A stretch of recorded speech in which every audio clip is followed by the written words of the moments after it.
On the morning of March 14, 2003, a 52-year-old man named Dale Hutchins walked out of Rehired Farm Equipment in south-central Pennsylvania for the last time as an employee. He'd worked there 19 years, started more frozen Case IH tractors than he could count, jury-rigged harvest breakdowns in mud, snow, and darkness, made midnight calls that saved crops and nerves and sometimes entire seasons. He didn't leave because he wanted to. He was told his position was being eliminated. Restructuring, they called it. Dale didn't argue, didn't make a scene. He cleaned out his toolbox, shook hands with the service manager, and drove home in a 15-year-old pickup that smelled like hydraulic fluid and diesel. He had no plan, no other job lined up, just 19 years of grease under his nails and a reputation that stretched across 4 counties. What the dealership didn't understand, what they wouldn't understand for months, was that Dale Hutchins wasn't just a mechanic. He was the reason half their customers stayed loyal. And within 2 weeks, those customers started asking questions. If this is the kind of story you want to hear more of, the kind that moves slow, digs deep, and doesn't let go, I'd be grateful if you subscribed. These aren't feel-good farm stories. They're about decisions that take years to show their weight and consequences that no one sees coming. I try to tell them with the respect they deserve. If that matters to you, I hope you'll stay. Dale Hutchins grew up in Cumberland County, Pennsylvania, in a household that didn't own land but understood machines. His father worked road construction. His uncle ran a diesel shop. Dale learned early that if something broke, you didn't wait for someone else to fix it. You figured it out. By 16, he could rebuild a carburetor. By 20, he was diagnosing electrical problems faster than men twice his age. He never went to trade school.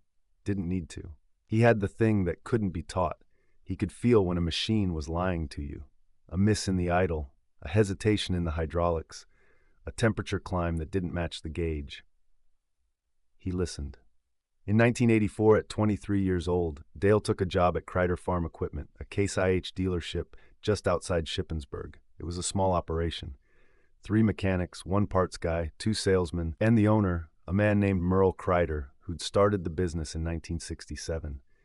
Merle believed in field service. If a tractor broke down, you went to it. You didn't tell the farmer to load it on a trailer and bring it in. You went. Even if it was 20 miles out, even if it was midnight, even if the only light you had was a trouble lamp plugged into the tractor's own battery. Dale understood that. He lived it. For 19 years, he was the man farmers called when they were in trouble, not the dealership. Him. They had his home number, his pager, later his cell phone, and he answered. He pulled 1086s out of frozen January fields when the fuel gelled and the starter wouldn't turn. He diagnosed a wiring short on a 7130 Magnum in total darkness using nothing but a test light and his memory of the schematic. He replaced a hydraulic pump on a 2166 combine in the middle of a soybean field, lying on his back in the mud, because the farmer couldn't afford to lose another day to weather. He didn't do it for glory. He did it because that's what the job was, and the farmers remembered. When they needed parts, they called Dale. When they were deciding whether to trade up or nurse an old machine another year, they asked Dale. When a salesman told them a new model would solve all their problems, they asked Dale if that was true. He didn't sugarcoat it. If a machine was a lemon, he said so. If a repair didn't make financial sense, he told them. If they were better off running what they had for 3 more years, he gave them a maintenance plan and walked them through it. Merle Rehired trusted him. The customers trusted him. And for 19 years, that trust kept Rehired Farm Equipment alive. In 1998, Merle Rehired turned 71. His health was declining. His son, who'd gone into banking, had no interest in the dealership. Merle sold. The buyer was a regional ag equipment group based out of Harrisburg. They owned 4 other dealerships across Pennsylvania and Maryland. They kept the Rehired name, kept the location, kept most of the staff. But the philosophy changed. Field service was expensive, fuel costs, drive time, labor hours spent traveling instead of turning wrenches in the shop. The new ownership wanted efficiency. They wanted mechanics in the shop, where the hourly rate could be controlled, where the workflow could be scheduled, where margins could be managed. Dale kept doing what he'd always done. He went to the fields. The new service manager didn't like it. "We need you here," he said. "We've got machines backed up." Dale nodded, said he'd get to them.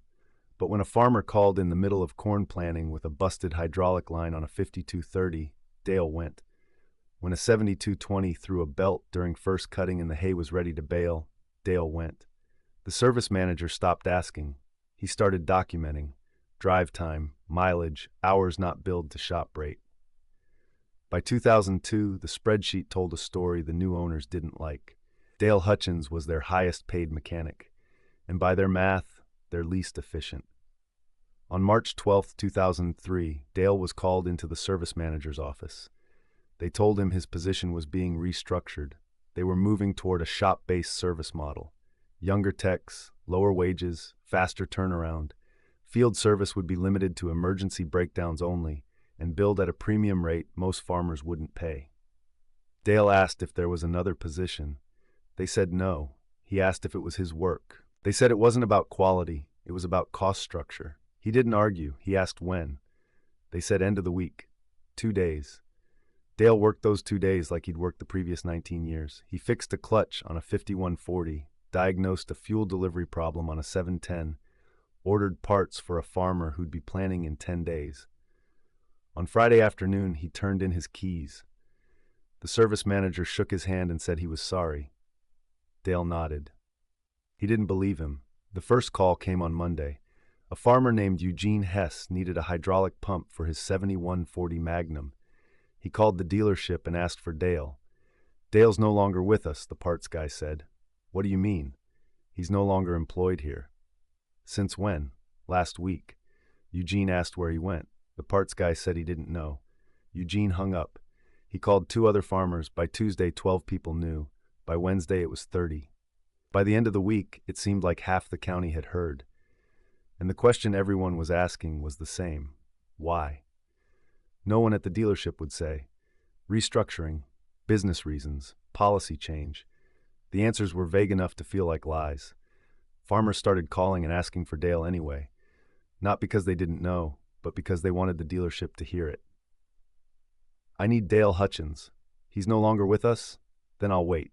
We have other mechanics. I'll wait." Some hung up. Some asked for the service manager and were told he wasn't available. A few demanded to know why Dale was let go. No one got a straight answer. By the 3rd week of March, the dealership's service schedule had gaps. Farmers who normally booked spring maintenance weren't calling. Parts orders were down. The salesman noticed it first. "People aren't coming in," one of them said.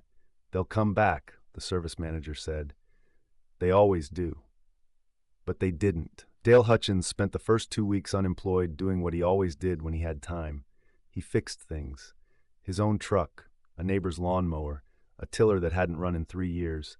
He didn't advertise, didn't tell anyone he was available. But word got out anyway. Eugene Hess called him at home. "You doing any side work?" Dale hesitated. "I don't know, maybe. My 7140's got a hydraulic leak I can't track down. You willing to take a look?" Dale said he'd come by. He spent 2 hours in Eugene's machine shed, traced the leak to a cracked fitting behind the remote valve bank, and replaced it with a part Eugene had on hand. Eugene tried to pay him. Dale waved him off. "Buy me lunch sometime." Eugene told 4 people. 2 of them called Dale the next week. By mid-April, Dale was getting 3 calls a week. He wasn't advertising, wasn't licensed as a business. He was just a guy with tools and time who knew Case IH iron better than anyone in the region, and farmers trusted him. On April 22, 2003, a farmer named Vernon Stoltzfus walked into Kreider Farm Equipment and asked to speak to the general manager. Vernon was 68, ran 600 acres, bought his first Case IH tractor in 1979. He'd been a customer for 24 years. The general manager, a man named Keith Fowler, who'd been installed by the new ownership, invited him into the office. Vernon didn't sit down. "I want to know why you let Dale Hutchins go." Keith leaned back in his chair. "That's a personnel matter, Vernon. I can't discuss it." "I'm not asking for details, I'm asking for a reason. We restructured our service department." "Into what?" "A more efficient model." Vernon stared at him. "Dale Hutchins kept half your customers from leaving. You know that, right?" Keith's face didn't change. We appreciate Dale's years of service, but the business has to evolve.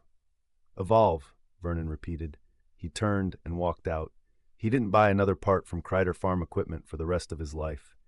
By early May, the pattern was obvious. Service calls were down 40%, parts sales were down, walk-in traffic had slowed. The salesman started asking questions. Keith Fowler held a staff meeting. "We're in a transition period," he said. "It's normal. People resist change. They'll adjust." One of the older salesmen, a man named Frank who'd worked under Merle Kreider, spoke up. "They're not adjusting. They're going somewhere else." "Where?" "Some of them are driving to Chambersburg, some to Carlisle, and some are calling Dale Hutchins directly." Keith's jaw tightened. "Dale doesn't have a shop." "Doesn't need one. He's got a truck and a toolbox. That's all he ever needed." Keith didn't respond. But 2 days later, he made a call to the company's legal department.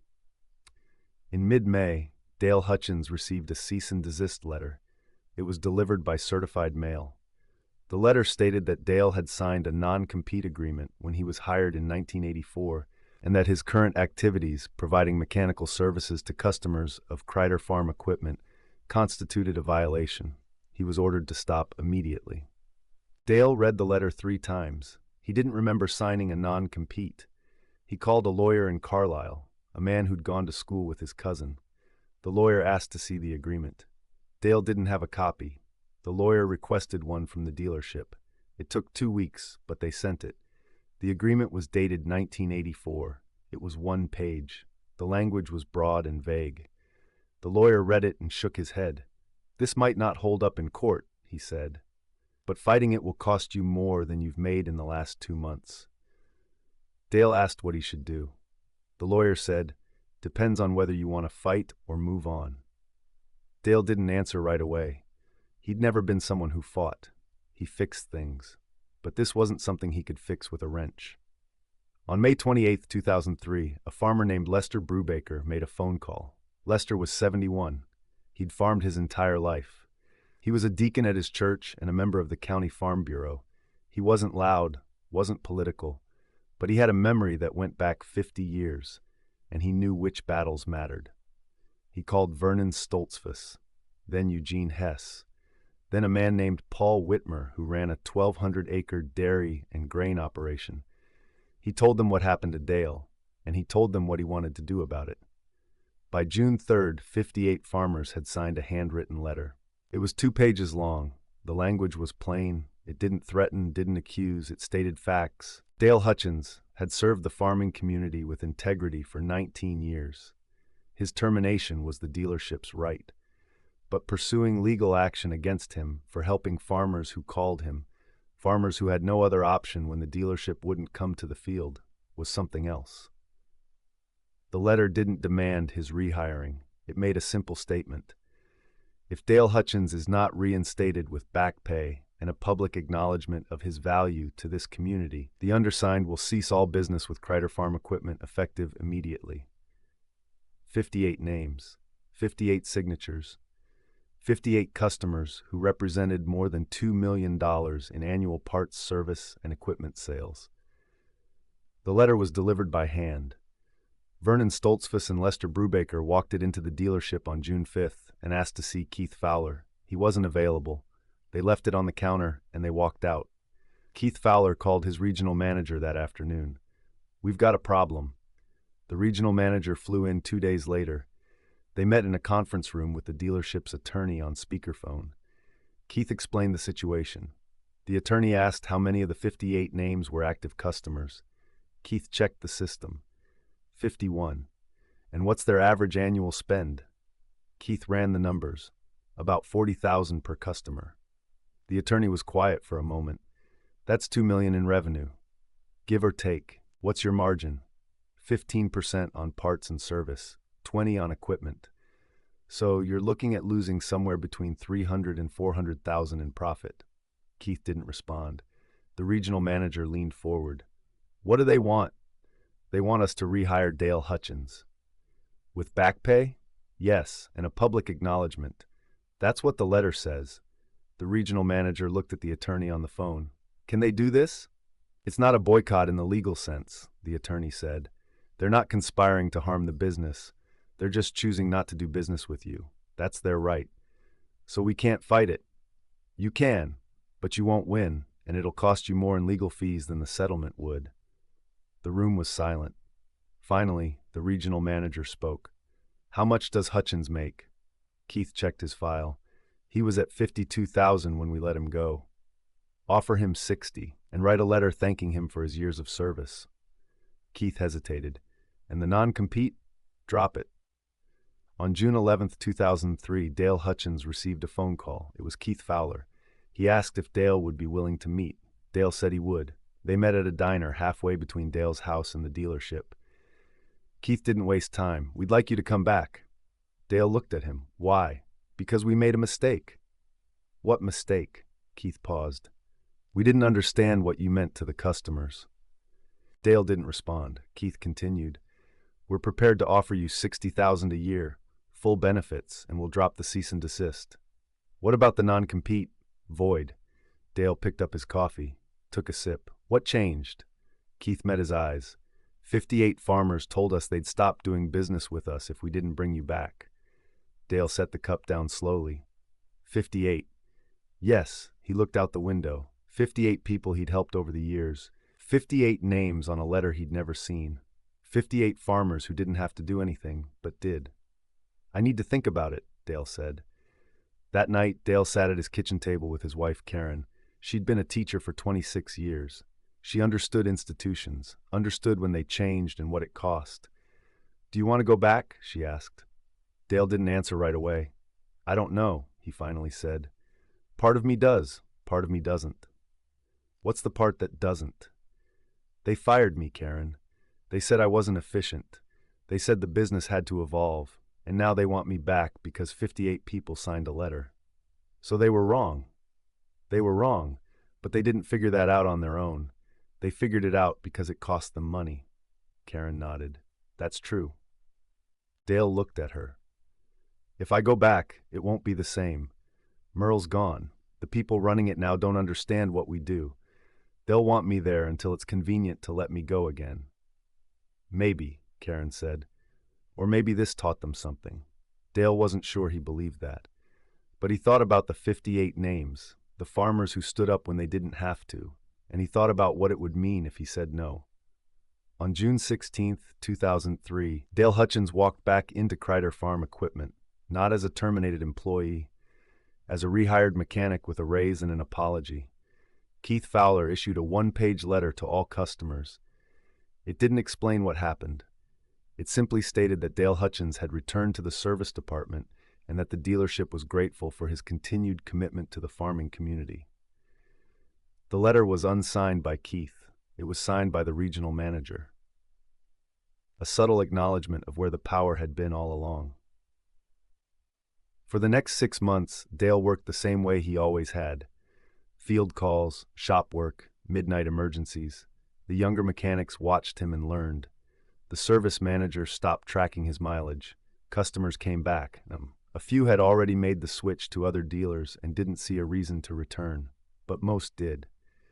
By the end of 2003, service revenue was back to normal. Parts sales recovered, the dealership survived, but the relationship had changed.